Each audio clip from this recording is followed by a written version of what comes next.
augmented reality or virtual reality tours of homes. If you can put an augmented reality headset on and it's got the processing power that 5G offers, you could say there's a wholesale deal, maybe I'll go buy it. Instead of having to get boots on the ground and go find the lockbox, you just put your visor on and get a virtual tour of the property. Welcome to the Rental Property Owner and Real Estate Investor Podcast, brought to you by the Rental Property Owner Association, providing benefits and services to real estate investors and rental property owners for over 48 years. With your host, Brian Hamrick from Hamrick Investment Group. This episode is sponsored by Green Property Management, managing everything from single-family homes to apartment complexes in the West Michigan area. Find out more at greenpropertymgt.com. And RCB and Associates, helping real estate investors and small business owners navigate the complex world of health insurance and Medicare benefits at rcbassociatesllc.com. Hello and welcome to episode 195. My guest today is Ryan Wendlandt, and he comes from the tech industry in which he's currently employed and focused on 5G technology. He's also an investor in single-family homes in Grand Rapids and San Diego, where he lives and works. And today we're going to be talking about having out-of-state rentals, and we're going to be discussing how 5G technology is going to be changing the way that we do business as real estate investors and landlords. Ryan, welcome to the show. Thanks for having me. Tell us a little bit about yourself. How did you get started investing in real estate? Well, in 2002, the real estate market was on fire and everybody was trying to get in on the action, right? We didn't know the bubble was coming yet. But my brother was a mortgage broker and he started getting me into private mortgages where I would just be the bank. Started out with land contracts and mortgages, and then when the bubble burst, I got left holding a bunch of properties, and I did some foreclosures, some workouts, and turned a couple of those into rentals. So I kind of learned by fire. I also call it accidental landlord. An accidental landlord. So do you still have any of those properties today? Of all those properties, I've only got one land contract, which ironically is the very first deal I ever did. Okay. Yeah. And you've got it on land contract. Huh? Yeah. That's just a piece of land, and the guy pays like clockwork, so I'm happy to have it. So let's talk about investing from out of state, because you live and work in San Diego, California. Yeah. And I know you've got 4 properties here in Grand Rapids, Michigan, and then you have one in San Diego as well. For rentals, yeah. For rent. Okay, these are rentals. And then in addition, you have some land contracts and some... So I have 2 land contracts here and a lease option. Okay, and that's outside of your rentals. Yeah. Okay. So talk about that. How is it that you are investing out of state from San Diego in Grand Rapids? Well, because I'm from here, my family's here. I know the area and I know some people, I know some contractors, and that's really key to having some team that you can trust. You know, if I were to go somewhere else, like say St. Louis, I wouldn't know anyone, and I think it'd be a lot harder. I also come here once or twice a year anyway to see my family, so I can keep tabs on my properties, and do some networking here. So, like the local RIA, I think I went there with you last year. Oh, yeah. Yeah. And Bigger Pockets is a good way to meet people. So to find deals out of state, it's all about networking and then managing them, have some people you can trust and hire a good property manager. So I know that you picked up, 5 deals this past year? I think that's right. Which would have been like 2018, 2019? Yeah, like in the last 12-month period. Talk about that. Are you finding these deals long distance? Yeah, through networking, like I was just saying. So give us an example. Like what's the most recent deal you've done, and how did you find it? So when I was here last summer, I went to the what do they call that, Rio? The one that I went to with you. Oh, the one at Buffalo Wild Wings? Yeah. I think it's just the RIA. Okay. Isn't it? We always just call it the Buffalo Wild Wings. All right. So I went there and you shake a lot of hands and get to know. First Monday of the month, right? Sounds familiar. Yeah. I don't think it's happening this week. I looked for it. Oh, okay. You shake a lot of hands, get to know people. Everyone there is really friendly and exchange a lot of cards. And then, maybe like a month later, my wife and I worked together on this stuff. She followed up with one of the wholesalers, and he ended up having a couple things that interested us. So we got started with him on that. So what interests you? Like what are you looking at? Turnkey type rentals? Are you doing rehabs? How exactly are you profiling these properties? So I don't like to buy turnkey. I don't like to buy things at wholesale. I mean, at retail prices. I'd like to find something that needs a little work. Hopefully not, $50,000 worth of work, but a little bit of work, because then you can always get more value out of it by fixing it up. And in the early days, past years, I would always sell those right away. But now I've got more of a long-term buy and hold strategy. Okay. So take us through one of your deals then. What did it look like? How much did you pay for it? And how did it come to you? Was it through the network that you've created? So probably a more interesting one is I met a guy on biggerpockets.com who was from Grand Rapids, and I basically said, I'm looking for things in Grand Rapids. I'm in California, and we started talking about partnering. He came across a deal where this woman's husband had passed, and she didn't want the properties. So she said to us, you can buy these properties if you buy all three of them simultaneously. So that turned out to be a good deal, because she wanted it off her plate, and they needed just a little bit of work, and now they're all fully, tenanted. Right. So this was brought to you through a wholesaler then? Well, no, he was more of a partner. We were planning on partnering like 50-50 on the home. We were searching for one home, and then this group of homes came along. So we kind of divided it and said, let me work on these three and you work on those two, because it's easier just to have one person on a deal unless you need a partner. Mm-hmm. Okay. So what kind of work, where were these located, and how much work did they need? I call them Baxter, Neeland, and Prince. They're all downtown. And Baxter needed the most work, but that wasn't really bad. I think about $6,000 or $7,000. The other ones just needed a couple things that Section 8 inspectors, they find things. Oh, yeah. But they're small, like a light switch, handrail, things like that. So but do you get this work done if you're in San Diego? So I know a couple good contractors, a couple good handymen, but for this particular purchase, I used my property manager, who they basically did all the work for me and charged me. And I said, great, because I do have a day job that keeps me busy. So I'm trying to make these things like fire and forget. Mm-hmm. Who's your property manager? Who are you using? Tina and Wes Emmert from Citywide Property Management. Okay. They've been guests on the show before. Yeah. Yeah, great. So they basically handled overseeing the rehabs and improvements to these properties. Yeah. And then getting them leased out. Right. So what kind of, as far as the financials on that, how much are you able to pick these up for? How much are you renting them out for? So those three properties were $200,000 for all three combined. And I got 3 individual loans from Lake Michigan Credit Union, but they did all 3 loans simultaneously. So I only had to do the underwriting and paperwork once. Okay. And now they cash flow really well.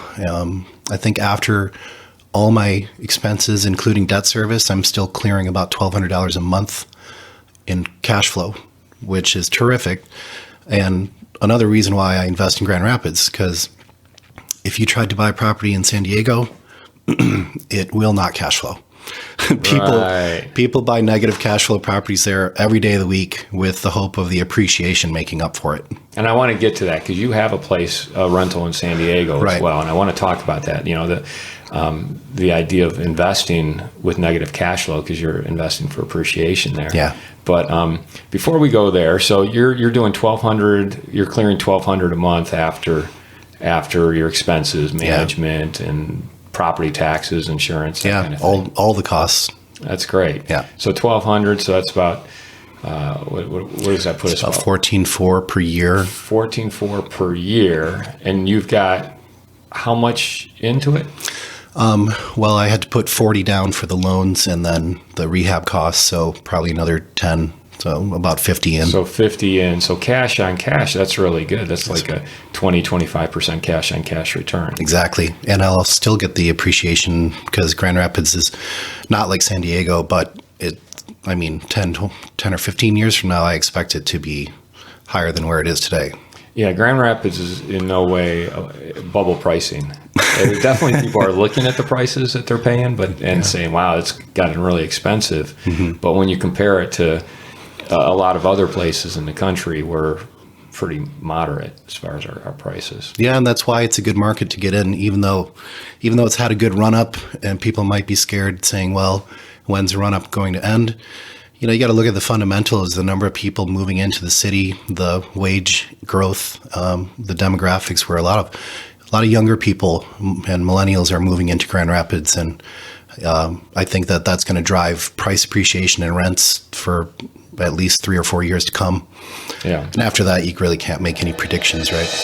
I'd like to take a moment to tell you about Green Property Management. Not only do they manage everything from single-family homes to apartment complexes in the West Michigan area, they also manage my entire portfolio. So I can tell you from personal experience that their unique flat fee management style is worth a closer look. If you feel that your property isn't operating to its fullest potential, then Green Property Management can help you take a holistic approach that will save you money, eliminate your headaches, and increase your net income. And if you're a property manager interested in applying Green Property Management's model, give them a call at 1-866-95-GREEN or visit them on the web at greenpropertymgt.com. The types of neighborhoods that you're buying in, they're kind of changing neighborhoods, aren't they? I mean, I wouldn't say gentrifying, but they're definitely changing, because as people get priced out of the urban core and the more A and B type neighborhoods, they're moving into the C neighborhoods, which Baxter, I'm not sure what it would be considered now, but it used to be a C type neighborhood. Yeah, I would probably classify it as C. It's right across the street from a 2-story. I'm not sure what they do, some kind of business. So when you have a business as your neighbor, it's probably not like the most desirable real estate location. Commercial, residential area. Yeah. Yeah. Is it pretty easy to find renters, though? Well, 2 of the properties already had tenants, and so they just continued. They're on Section 8, and Section 8 renters tend to stay a long time. Baxter needed the most work, and so we did the work and then found a renter. But yeah, she's in there now, and she's happy. Great. Yeah. Great. Now, you said you picked up 5 deals this past year. Yeah. It seems like 3 of them came from this one source. Right. Tell us about the other 2. So the other 2 came from a wholesaler that I met at the RIA, and that was just a straight up email. Hey, I've got an off-market property. Are you interested? And, I look at the numbers. Some of them I don't like. Like, I don't want to go out to Muskegon, not because I've got anything against Muskegon, but when I come to Grand Rapids to see my family, I don't want to be driving all over the state to go look at properties. And also, if there's some kind of problem, then I don't know anyone in Muskegon. So it kind of breaks my long-distance business plan. Sure. Yeah, you want to maximize and be as efficient as possible with your time when you come to Grand Rapids. Yeah.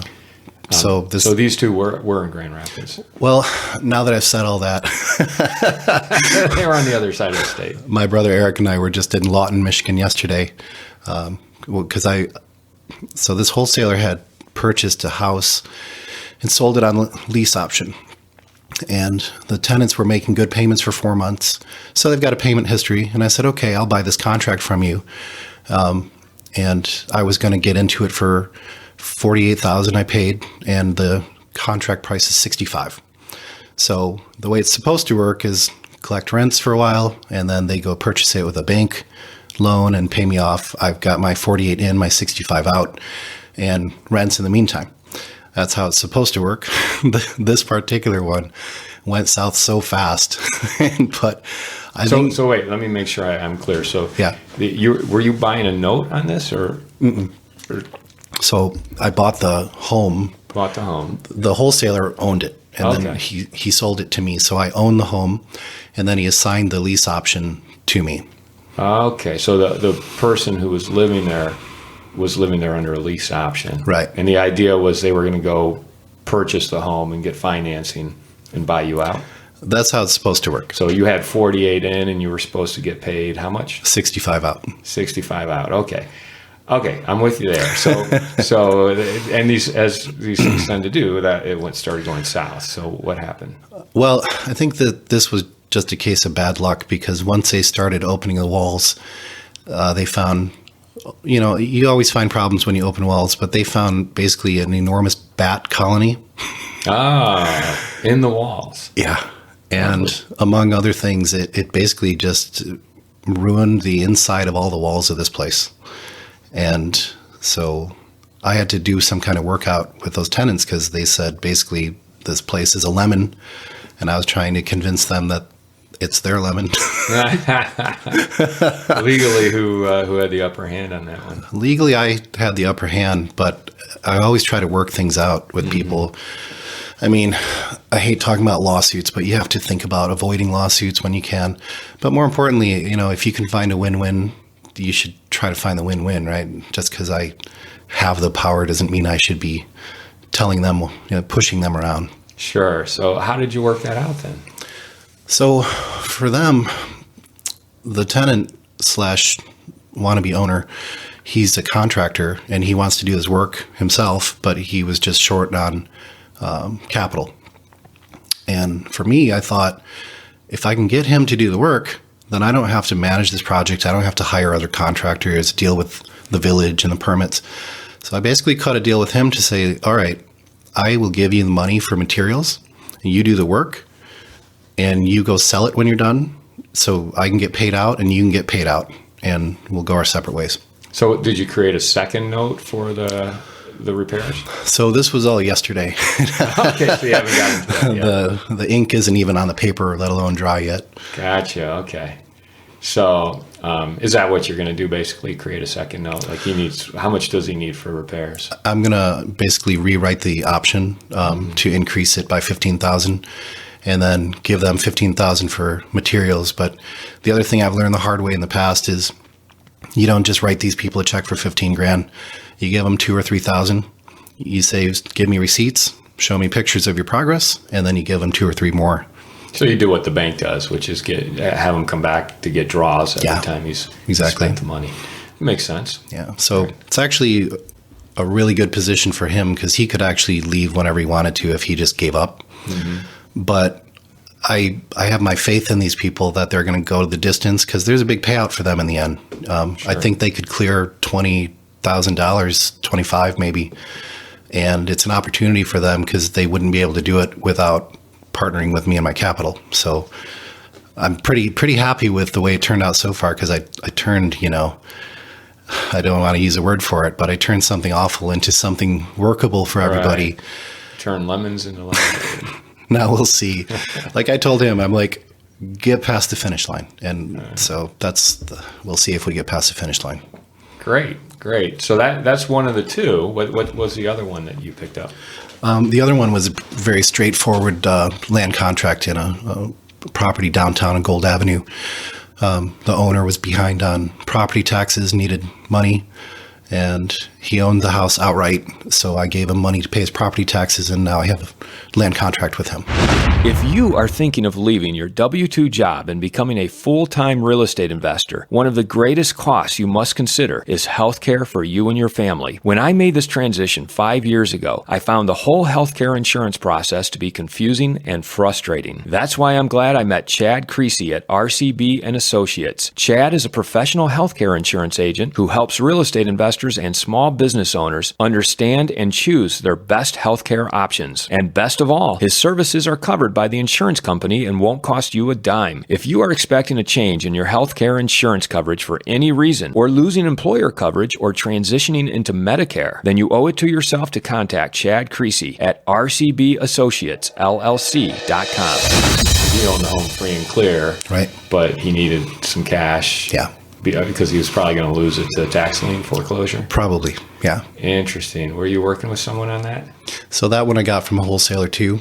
That deal was very straightforward, like the way it should be. Like, here's some paperwork, send a check to the title company, and we're done. Are you still getting decent leads here in Grand Rapids? Yeah, I think so. I've gotten on the email list for a couple different wholesalers now, and the emails they send you are usually a little rosy, so you need to go and do your own legwork. So that comes back to my network here. I got my brother in town. He's great with real estate, and so if I see something on the wholesaler's list, I'll say, hey, can you go check this place out? And he's my boots on the ground, even though I can't go there. Very cool. So let's talk about San Diego then, because there's a big difference between investing in Grand Rapids, Oh, yeah. where you can achieve cash flow, and places like San Diego, where you're basically cash flow is, I don't even know if it's achievable. You're going to have negative cash flow. They usually start to cash flow about 3 to 5 years in. Takes that long because you're waiting for rent increases to Yeah. catch up. Yeah. It's 3 to 5 years in. Yeah. Okay, so why then would you invest in San Diego? So I would not. That's why I take the extra effort to do it in Grand Rapids. The property I do have in San Diego, I bought in 2010 with a crazy good deal. It was a short sale. We paid $180 and put about $30,000 of work into it. So that was $220 in, and today it's worth $380. So that place appreciated like hotcakes because I got lucky and bought at the dip. Yeah. That's like right at the bottom you bought. Yeah. Are you cash flowing then? Today, yes. Back then, not so much. But that one also had the angle that we were trying to find a place for my wife's parents to spend the winter. So that one was kind of investment, kind of helping out the family. Basically, I own it and I rent it to them for 6 months. And then the other 6 months, we rent it to whatever strangers we can find on Vrbo or HomeAway. Do like corporate rentals? No, we've always found individuals, a lot of snowbirds, people trying to escape Phoenix summer. Is it furnished? Yeah. Okay, so it's a furnished unit that you're able to rent out. Yeah. Great. Okay. Now, what kind of rules do you have in places like San Diego that you might not have here? I'm not sure what you mean. Well, like California is known, for rent control and just the socialism policies toward landlords. Yeah. What's it like in San Diego? Well, we don't have rent control yet, but I see things in the newspaper that it's scary that it may be coming. I think I would be immune from that rent control though, because I do short-term rentals. Never under a month because it's not allowed by the city. Otherwise, I've got to pay extra taxes. So it's long-term. How would you? I call it monthly rentals. Okay. So for a while, our minimum rental period was 1 month, and we'd get people coming for 1 month or 2 or 3. Then the HOA found out that we were doing less than 6 months, and so now we only do 6 months, which is a little hard to find, but surprisingly, you can find it. Mm-hmm. Well, I'm sure in San Diego you have so much demand. Yeah. From all different corners that you can find someone who's rents in San Diego are still shooting up very quickly, just like in GR. No, I'm not surprised. Yeah. How much more are you able to get from your furnished 6-month rentals than you would if you were actually just renting it month by month? Well, if we could rent it month by month, we were getting $2,400 a month on that place. But when you get to the longer leases, you have to give a discount. Mm-hmm. My wife does a lot of that work because she's a realtor, and I'm like, "There's tenants. Go get the tenants ready and tell them what to do and get them the key." But the rent for them is usually about $1,800 on a 6 month, as opposed to $2,400 for a 1 month. Even though it's furnished. Yeah. Okay. Very cool. So whereabouts in San Diego? That one's in Rancho Bernardo. Cool. North County. Very cool. So let's talk about 5G. Okay. Because you're an expert in 5G. Yes. Lucky to have an expert in 5G here to explain it all to us. Because one of the things I really enjoy learning on this show is technology and how it can impact rental property owners and landlords. So tell us what 5G is and how it's going to affect us. Well, when people hear 5G, I think what they think of most often is speed. You hear newspaper reports that you can download the whole series of Game of Thrones on your phone in 3.5 seconds, which blows people's minds. And those claims are true. You can really, the speeds are incredible. So basically at its core, it's faster internet. So what it is. At its core, it's faster internet, but that's for public consumption. In the engineering community, it's all about IoT, Internet of Things, connecting everything to each other, having cars talk to each other. like, hey, I'm coming through the intersection, slow down. And then, I predict a world in the future where we won't have stoplights or stop signs because the cars will just say, it's my turn. Okay, wait. Okay, now you go. But the applications are just endless. Like I heard about a city, I think in Cincinnati, where they put IoT sensors in their trash cans. IoT sensors, Internet of Things. Yeah. Okay. For the reason being that they found that they could send fewer trucks out, which is better for the environment, better for costs, if they knew which trash cans to go to that day. So who would have thunk you'd put a chip in a trash can? Why would you do that? Well, there's one reason. Yeah, less travel, less wear on the roads, less congestion. Yeah. Less emissions from the trucks. That's great. Yeah. And I mean, that's kind of a silly example, but just everything will talk to everything. Your fridge, your car, your house, your garage, your tires will tell you there's a problem, things like that. And why do we need 5G? Why can't we just use our existing technology for that? So 5G was built from the ground up to let things communicate with each other. They have different standards. There's the car-to-car standard, the car-to-everything standard. There's all kinds of different standards that are still being brought up.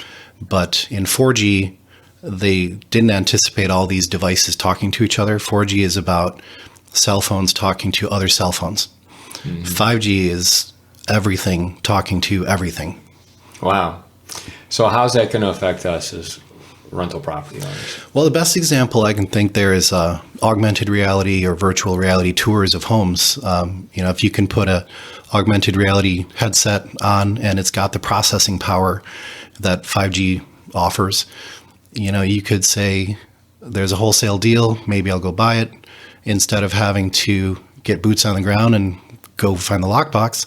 You just put your visor on and get a virtual tour of the property.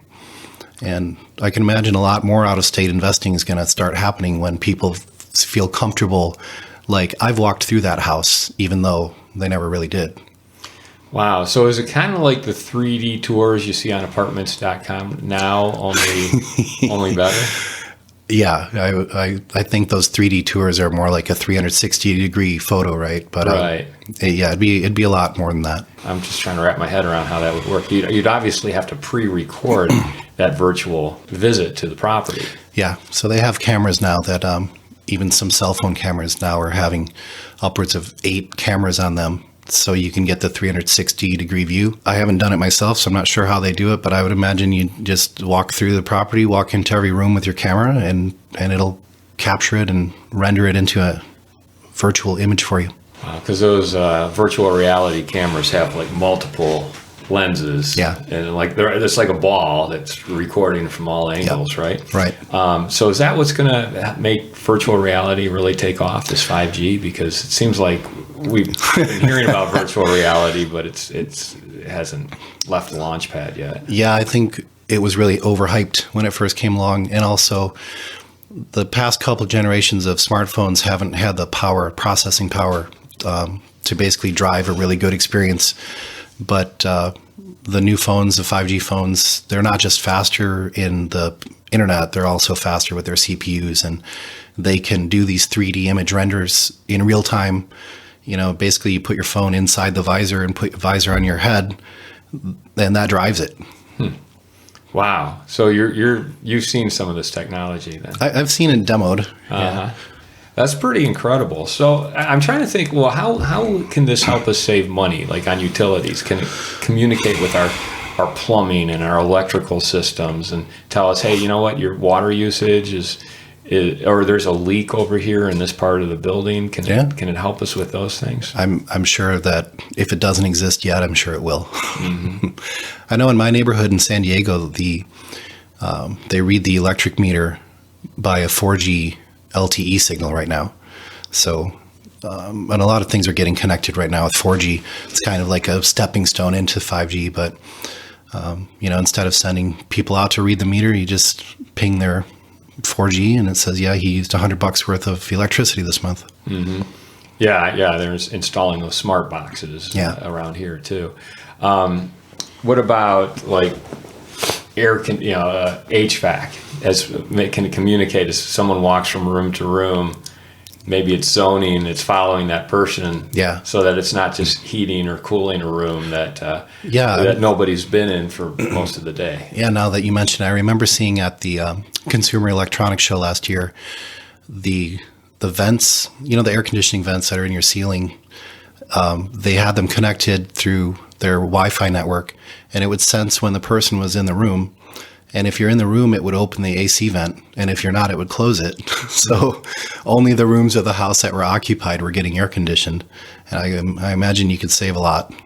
Yeah, that's great. So are you excited then about the 5G technology? It's very exciting. I've been doing transceivers, which are the wireless chips inside your phone. I've been doing it for 16 years. And it was almost like every transceiver I did was just like the previous one, only a little better, a little faster. And then 5G came, and we looked at this like, what are we going to do with this? We have to rebuild our systems from the ground up to try to test these parts. My job's to test them before they go out and get put in a phone. Why is 5G so revolutionary? Why is it so powerful? It's all about the connectivity and also the latency. The latency is the time it takes for the request to go out and come back. So, for example, self-driving cars talking to other cars, if there's too long of a latency and you say, hey, I'm coming through the intersection, slow down so we don't hit each other, if they can't communicate fast enough, then you can't have that feature. So in 5G, they got the latency down to, I believe it's under 1 millisecond for everything to talk to everything else. The speeds are incredible. The processing power and connectivity is the name of the game for 5G. Mm-hmm. So how soon will this be an everyday type application? Well, let's see. Or tool? Samsung has their 5G phone out already. All the other OEMs are trying to bring up their phones very quickly too. I know that Qualcomm and Apple, I work at Qualcomm and Apple just settled a big global lawsuit, and so now we're working with Apple again. And it's just huge volume for Qualcomm. It's like whatever we looked at a big project on 4G, and we look at 5G now, it's like 10 times bigger. The demand is crazy. Yeah, so just because like Samsung has a 5G phone out, is the infrastructure there so that it can actually take advantage of the 5G? The infrastructure is still a little lacking. They're bringing up different cities. I think Verizon has 20 different cities that it's trying to get fully 5G capable. There's a lot of infrastructure that needs to be built because the 5G signals don't travel very far. Only half a mile at the best, and maybe a couple hundred feet, depending where you're at. Is it a site-to-site? Yeah, it is site-to-site. Or line of sight? Well, Yeah. I don't know how you put it. You can say line of sight. So they're retrofitting lamp posts, and like anywhere you can put an antenna, they're finding ways to put these antennas now. So you're going to start seeing these little cell towers pop up all over the place. With the hope of you're always line of sight to one of these antennas. Does that have any implications for apartment building owners? Like maybe if you have space on your roof for an antenna, it might be a suitable location for 5G. It's a really good example because these new antennas, they're not these huge monsters you see on cell towers today.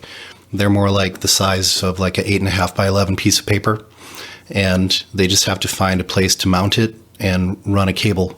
So I guess for apartment building owners, that'd be a great opportunity to I mean, I don't know how you would reach out to Verizon, but say, hey, I'll put an antenna on my building for X dollars. Well, I've always heard they reach out to you. Like they pinpoint the locations where they want to do it, and then they'll contact the owner of that building. Yeah. Well, that's exciting. And I know here in Grand Rapids, just recently, within the past month, in the month of June, the City Commission voted to allow the 5G infrastructure to start being built out. Yeah. There was a lot of controversy over that because people were really concerned about the health effects of the 5G signal. And I want to ask you about that. But the state has already put in place like rules and regulations governing 5G. So the city commissioners in Grand Rapids really didn't have much say as to whether or not they'd even allow 5G because the state has already kind of trumped them in that regard. Yeah, the state is trying to help get the infrastructure built up, and the FCC is actually trying to remove a lot of red tape to tell where you can or cannot put an antenna.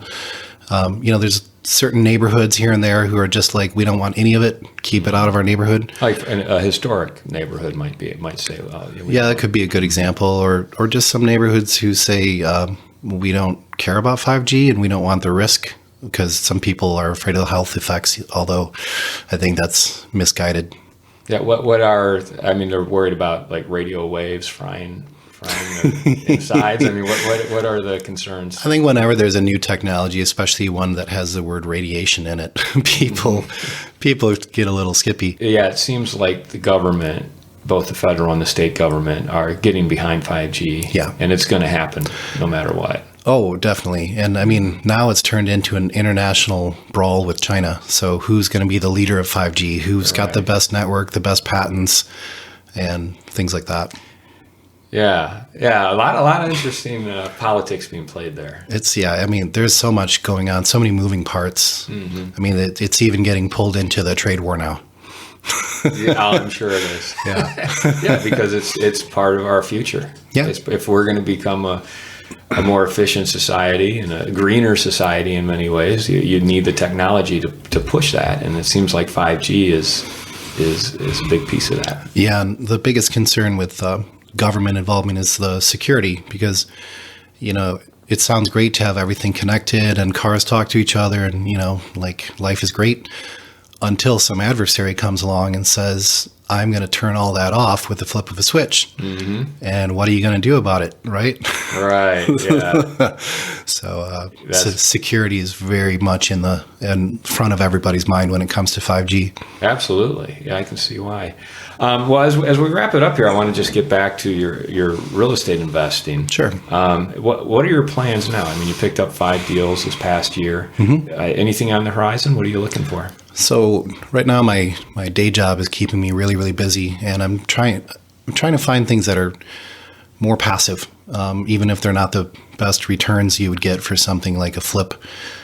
So I'd like to just keep expanding more buy and holds, preferably places that need a little bit of work, not a lot of work, fix it up into rental condition, and then hand it over to the property manager. Great. Yeah. Great. And any advice for listeners out there who have full-time jobs like yourself who want to be investing like you are? Well, best advice in real estate is always start doing it. A lot of people are afraid to start, or they just read endless books and never dive in. Once you get started, I mean, you'd want to start local, but if you want to start getting out-of-state deals, it's all about networking out-of-state, or go to where if you live in Kentucky and you hear St. Louis is a good market, think to yourself, do I know anyone in St. Louis? Like, who can I reach out to? Someone who can drive by and just verify, oh yeah, the house is there, it's in a decent neighborhood, that kind of thing. If someone wanted to get a hold of you, how would they do so? So I mentioned my wife, Heather. She's got sdpropertysisters.com, and she and her twin sister, do real estate together. Heather and I do real estate together, and she and I just wrote an article called Real Estate Investing for Real People, and it kind of gives a good overview of different things you can do. These are land contracts, these are lease options, these are buy and holds, and the pros and cons. So we can put a link to that. Yeah, that's on your website? Yeah. It's sdpropertysisters.com? That's right. SD is in San Diego. Yeah, that's actually my wife's website, so don't be confused if you don't see, if the voice doesn't match the picture. But we're a team, so. Awesome. Awesome. Well, Ryan, it's been fantastic talking with you, and it's always a pleasure to learn about technology and how that's going to affect what we do as real estate investors and landlords. So thank you very much for being on the show today. Yeah, thanks for having me. I want to thank everybody for listening to this episode. I'm your host, Brian Hamrick from Hamrick Investment Group, and you can find out more about me by going to higinvestor.com. That's higinvestor.com. And you can also ask questions and join us on Facebook by going to RPOA, Rental Property Owner and Real Estate Investor Podcast. This episode was sponsored by Green Property Management, Management, managing everything from single-family homes to apartment complexes in the West Michigan area. Find out more at greenpropertymgt.com. And RCB and Associates, helping real estate investors and small business owners navigate the complex world of health insurance and Medicare benefits at rcbassociatesllc.com. You've been listening to the Rental Property Owner and Real Estate Investor Podcast, brought to you by the Rental Property Owner Association. You can find out more at rpoaonline.org. If you enjoyed this podcast, please go to iTunes to subscribe, rate, and review.